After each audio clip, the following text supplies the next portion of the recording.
What's going on, everybody? James Hancock here. Hope everyone's having a great weekend. I'm a little late to the party in this review, but I wanted to give a shout out for two reasons. First and foremost, it's October. It's the time to be watching horror movies, and Apostle happens to be a pretty good one. But also because it's a fresh, original concept. Right now, we're enjoying an era where horror is very popular, but far too many of them, I feel like, are based on ideas of the past. While I am looking forward to seeing Halloween next weekend, and I'm eagerly looking forward to seeing the remake of Suspiria at the end of the month, the fact remains, those are based on pre-existing properties. And Apostle wasn't even on my radar until a couple weeks ago when I just accidentally stumbled upon the trailer.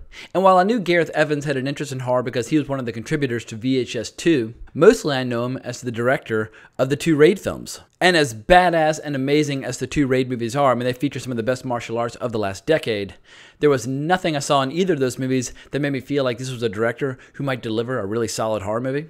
And while I was very impressed by Apostle, I don't want to run the risk of overselling it, because I definitely have my nitpicky grievances, but I feel like horror movies and comedies, we all know what we want from these movies. With comedy movies, we want to laugh, and with horror movies, we want to have the pants scared off us. And film critic Mark Kermode once said, the best way to judge a comedy is by the laugh test. He calls it the 6 laugh test. If it makes you laugh out loud 6 times, it's doing its job. And I feel like the same can kind of hold true for a horror movie. If it gives you several scenes that give you the heebie-jeebies or the willies or whatever you want to call them, then the movie's definitely doing its job. And The Apostle absolutely succeeds on that front. And I won't go into any details or spoilers until I give you fair warning, but I will say this in advance. There is one scene that was so terrifying and so eerie, I had to stop the movie on my iPad and put it down. You would think watching a movie on your iPad is like the least effective way for a movie to actually scare you.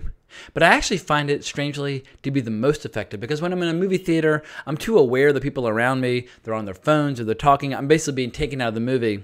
But when I'm watching on my iPad, wearing headphones, and I'm holding the screen this close and something scary happens, it's almost like I'm in the movie. And there are a couple other scenes that are in the mix for their eeriness, and then there's one or two that are of just such horrific, gruesome, graphic brutality that fans of gore will absolutely walk away with a smile on their face. But before I dive into any details, I should give you a heads up about what the basic premise is. The movie takes place in 1905, and Dan Stevens plays Thomas Richardson. And as we come to learn, Thomas Richardson has absolutely been to hell and back recently, but he learns that his sister has been kidnapped by a cult that is living on this island, and they will only free her in exchange for a ransom. Their father's unable to perform the task, so what Dan Stevens' character Thomas decides to do is masquerade as one of the cultists, go to the island, study the environment, and when the opportunity presents itself, deliver the ransom and bring his sister home, or possibly just free her and escape. And once he arrives on the island, we're definitely in territory that's kind of similar to the Wicker Man, in that this is a community living in total isolation with their own unique form of faith.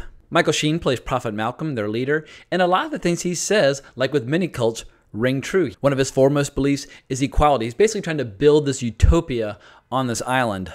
And on the surface, it appears to be doing pretty well. People work hard, the community seems unified. But with every minute that passes by, we learn just how horrible things are beneath the surface. People are making these ambiguous references to some form of goddess that they worship, and that this goddess is tied directly to the health and vitality of the animals and crops on the island that feed them. And as the movie progresses, it manages just to continue twisting the knife inch by bloody inch up into our ribcage, making us squeal in horror with all these new revelations. But I can't really say more without spoiling it, but I should call attention to the stunning cinematography. It's definitely one of the most beautifully shot horror movies in recent memory. The music evokes this incredibly eerie atmosphere. And most impressive of all, most of the horror effects are not jump scares. These are horror effects that slowly but surely feel like some sort of horrible monster crawling its way up your leg. And I feel like creatively, it's always the far bigger challenge or obstacle for any filmmaker working in this genre. In that it is a period film, I think a lot of people will be making comparisons to a movie like The Witch. And it definitely takes a step or two into the world of religious hysteria and religious extremism, which inevitably will bring up movies like Ken Russell's The Devils, one of my all-time favorite movies. And while I would never say Apostle is the equal of The Devils or The Wicker Man, the fact that it even calls those movies to mind shows that Apostle's doing a lot of things right. Dan Stevens, in spite of being such a good-looking dude, is continuing to surprise me with these really intense, hardcore performances. Movies like The Guest and shows like Legion show that at least that he's aggressively hunting down and seeking really interesting material. But I'm just glad to see Gareth Evans back in action, because I love directors who are able to hop between different genres and deliver really effective stories. If he can do action as well as he does in the Raid franchise and do horror as well as he does in Apostle, I'll be very curious to see what the future has in store for him, because clearly as a storyteller, he's not going to rest on his laurels and be a one-trick pony. He wants to tell a wide range of stories, and I couldn't be more fired up to see what he decides to do next. But I do want to call attention to a few specific details, so if you don't want any spoilers, now's the time to bail out. All right, so now that I've got the bland generalities out of the way, let's talk about some of the really horrific, strange stuff that Apostle has to offer. I feel like this movie's coming along at the perfect time because something about the internet and social media is encouraging people to indulge in increasingly tribal behavior. And I feel like some of these online tribes sometimes, they start to resemble cults where you basically have a lot of people who think alike, talk alike, only consume information that confirms what they already think and believe. And they tend to have a few leaders who they look upon as almost divine in some ways. An Apostle is a classic case study of all the dangers involved in being part of a cult, especially when things start to go wrong. Because as we come to learn on this island, the crops are starting to fail, the animals are being born with these horrible mutations. Sometimes animals are being born without skin. The crops are full of all these toxins and they can't be eaten. And basically, this whole community is going to fail in the very near future. And this whole kidnapping scheme was one way of possibly bringing in some money to help them survive through a difficult season. But right from the word go, we see just how strange things are on this island. Anytime there's like a drop of blood that falls, we see that the island basically almost like absorbs the blood. And we see that moss and plants tend to grow in really strange ways.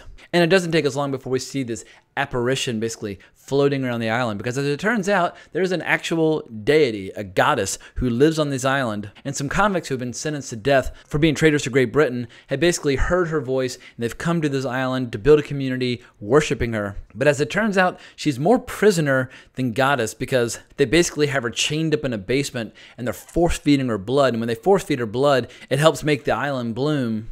But when the blood of animals stopped working or achieving the desired effects, they basically decided it's time to start serving her human blood. And very early on, we see some really gross stuff like Dan Stevens, this character, he's exploring the community at night, something totally forbidden, and he looks through the window of a household and he sees this man bleeding the arm of his wife down into a jar, and you see their daughter sitting in the back of the room, almost like recoiling in horror. I mean, it's a really disturbing moment. But the big warning sign is that Prophet Malcolm basically has these leather-clad enforcers, along with some of his more maniacal followers like Quinn, played by Mark Lewis Jones. But any signs of failing to conform to the rules that they've decided upon, you can face torture and execution, and basically a fate worse than death. We see early on an assassination attempt of Father Malcolm, and his guards step in and just impale this guy from every angle with spears. It's actually a pretty incredible shot. But as Stephen's character Thomas is exploring the island trying to find his sister, we get one of the most terrifying scenes that I've seen in a long time. He's in this house and people with guns are looking for him, so he decides to go through this like stone bloody hole. It almost looks like an old-fashioned toilet, and down in the hole is a very claustrophobic long sewage tunnel. But in this sewage tunnel,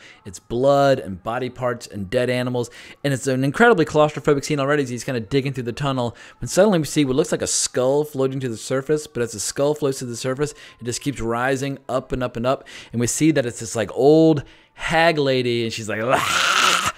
I mean, my heart about stopped in my chest. I couldn't handle. That's the moment where I had to stop the movie, put it down, catch my breath, get composed, and then continue on the journey. And when we finally see the room where she's chained up, she has this one servant slash kind of guard who stands by her at all times, but he's just this gaunt, bloody dude whose head is always covered in these horrible bloody bandages. He basically seems like the chief enforcer for this cult. But the movie truly turns to the dark side when this heartbreakingly sweet and innocent young couple, they're basically teenagers, nature has run its course, they've been boning each other like crazy, and they find out that she's pregnant and they want to leave the island and go live together. Her father Quinn does not like that. He decides to carve the baby out of her. When her husband-to-be tries to avenge her, the father blames the murder on the lover, and we get one of the grossest torture sequences or ritualistic sacrifices in a very long time, where they strap this kid down on a table, they drill these metal clamps into his wrists and ankles so that he can't move, and there's this beautiful bit of filmmaking technique where as they're pushing these boards in on either side of his head, from his POV, we see his vantage point going up, up, up, up as the wood kind of forces him to stare straight up. And then they proceed to shave the top of his head. As a very, very bald man, I can totally sympathize. And once they shave his head, it's not like they want to ask him questions or get any answer from him. They basically just want to purify him. And that's when we get this crazy shot of some of the most devout followers. They basically look like the KKK, but dressed all in black. And they pull up this giant screw, but it's a screw for the top of the head that has this like ring with teeth on it. So the goal is they screw in deep, deep, deep, but when that ring gets to your head, they yank it out and it basically rips the entire skull cap off. In any case, it was fucking brutal to watch. And as Prophet Malcolm basically gets shoved aside by Quinn, and the cult really starts to go to the dark side, inevitably Thomas ends up being on the receiving end of their torture. And they basically put him on this horrible rack where they have these long metal cords with hooks that go in his hands, but they're also attached to his legs, so he can't like fight without ripping his own thighs out. And these cords are on this long rack where it's like this horrible metal grinder thing on one end that's slowly but surely pulling him toward it. It looks so excruciatingly painful.